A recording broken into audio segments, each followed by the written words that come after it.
5:26 na ng hapon. Ito na yung itsura ng lupa na walang ulan, mga kapatid. O, tingnan nyo mabuti.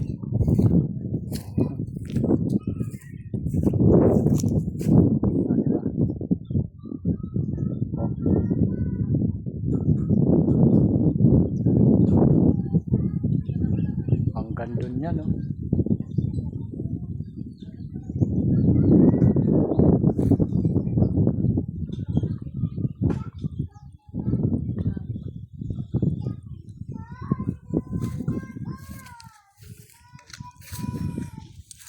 Namamatay yung mga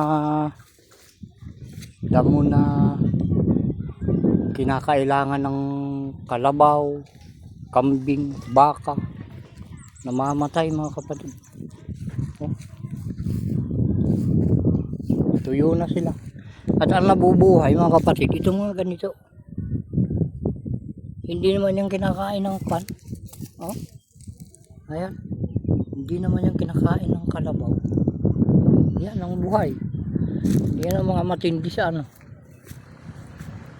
Matindi sa init. Yung mga hindi kinakain ng mga hayop po. Mga baliwala. Walang pan. Ewan ko anong silbi ng mga ganitong klase na ano. Ng mga damo. Hindi naman papakinabangan ng tao.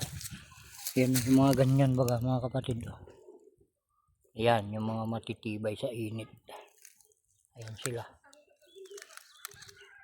Oh, yun, may mga ikon dito. Sabi sa Ilocano, nalapsat. Ay nako. Buti sana kung nagugulay, di ba, mga kapatid? Ayan, sana buhayin naman na ng umulan sana ng ano. Nang nakakapagbuhay na ng damo, mga kapatid. Lang, mga kapatid, salamat sa inyong panonood. Ayan, gusto na talagang umulan. Okay.